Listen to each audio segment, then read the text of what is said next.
안녕하십니까. 8월 21일 월요일 마감 시황 지금 시작합니다. 먼저 지금 현재 코스피 코스닥 소폭 상승하고 있습니다만 이 아시아 증시에서 중국 증시 특히 홍콩 항생 지수는 지난 11월 이후 최저치를 좀 기록하는 모습 보여주고 있습니다. 자, 홍콩 항생 지수 먼저 한번 이걸로 보시죠.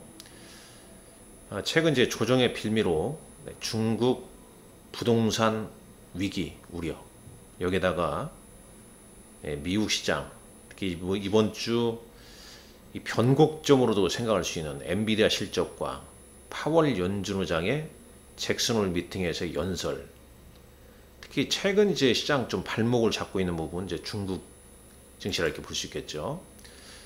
자, 상해 지수는 상해 지수도 0.56% 하락하고 있고 홍콩 항생 지수가 1.5% 하락하고 있습니다. 오늘 이제 중국 증시의 하락 요인은 중국의 이제 대출 우대 금리 LPR이라고 하죠. 론 프라임 레이트 해서 이 대출 우대 금리를 시장은 15bp 인하할 걸로 예상을 했습니다만 1년물이나 5년물, 그러나 실제로는 이제 10bp 0.1%포인트 인하밖에 안 했죠. 5년물은 오히려 이제 동결했습니다. 그러면서 이제 중국의 중앙은행, 인민은행과 정책 당국에서는 대출 기관으로 하여금 대출을 더 늘리라, 이런 이제 지시를 했다고 하죠.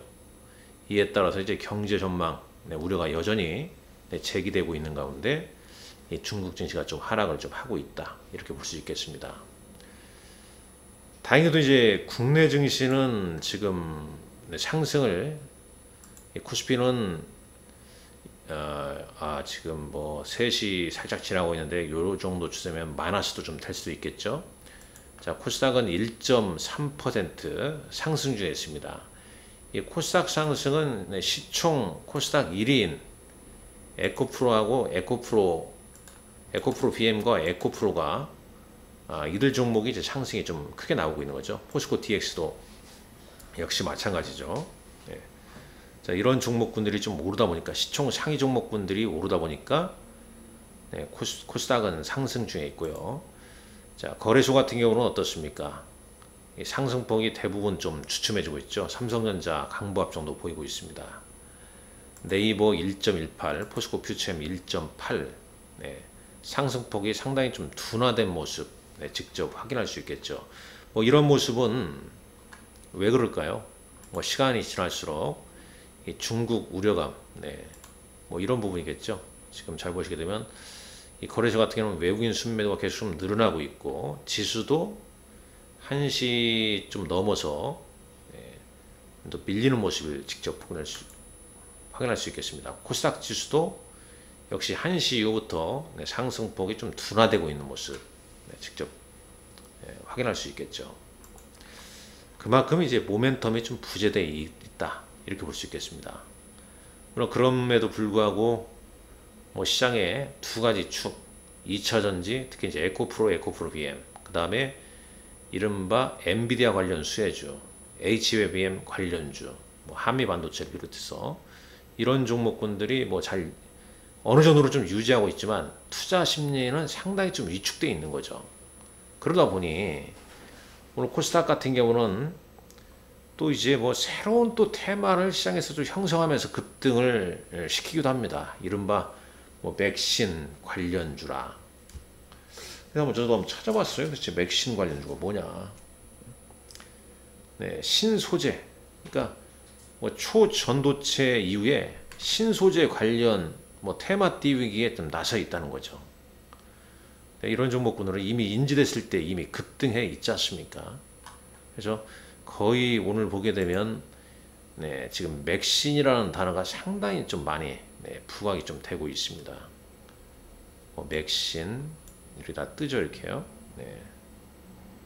자, 쭉 그러니까 최근에 이제 흐름은 초전도체 이후에 새로운 어떤 신소재 뭐 이런 것과 관련해서 테마 띄우기, 근데 사실상 지나고 나면 뭐 별 연관성 없죠. 이미 이제 주가가 급등하게 되면 또 차익 매물만 좀 나오고, 일단 그러한 흐름이 좀 진행되고 있다. 이 정도 좀 알고 있으면 좀 될 것 같습니다.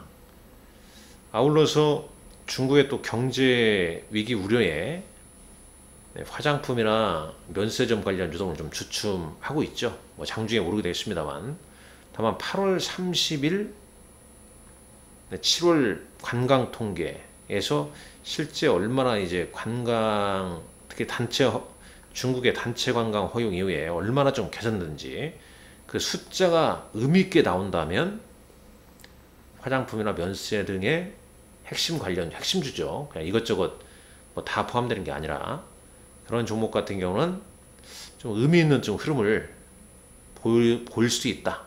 네, 이렇게 좀 내다보고 있습니다. 자, 수급상 볼까요? 네, 어떤 종목분들 증시가 현재 장중 추정치입니다. 네, 이런 종목분들은 뭐 하고 있는지 한번 잠깐 보자고요. 에코프로, 외국인은 코스닥 시장에서 하루 오르고 하루 빠지고 하루 오르고, 네, 포스코 DX 다 시총 상위 종목들이죠.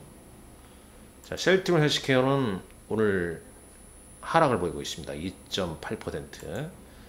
자, 의료기 클래시스 37,350원 7% 상승이고요. 포스코 DX는 외국인 기관 순매수네요. 그러니까 외국인 기관 순매수 종목으로 포스코 DX, 에코프로 뭐 이런 종목군들이 좀 포함된다. 이렇게 좀 보시면 될 것 같고, 뉴테크닉스 같은 경우는 이제 외국인은 3거래일제, 기관만 좀 사고 있는 패턴이죠. 자, 거래소 보시죠. 삼성전자 외국인 순매수, 기관은 최근 들어 삼성전자 계속 좀 팔고 있죠. 자, NC소프트가 오랜만에 한 2% 올랐습니다. 기관은 하나솔루션. 근데 추세가 이렇게 역별해서 상승 나오는 종목군들은 이런 패턴은 뭐 상승이 제한적이죠. 자, 한미반도체, 이수페타시스, HBM 관련주 정도. 상승은 지난주 금요일날 상승을 꽤 했기 때문에 좀 주춤한 모습이다.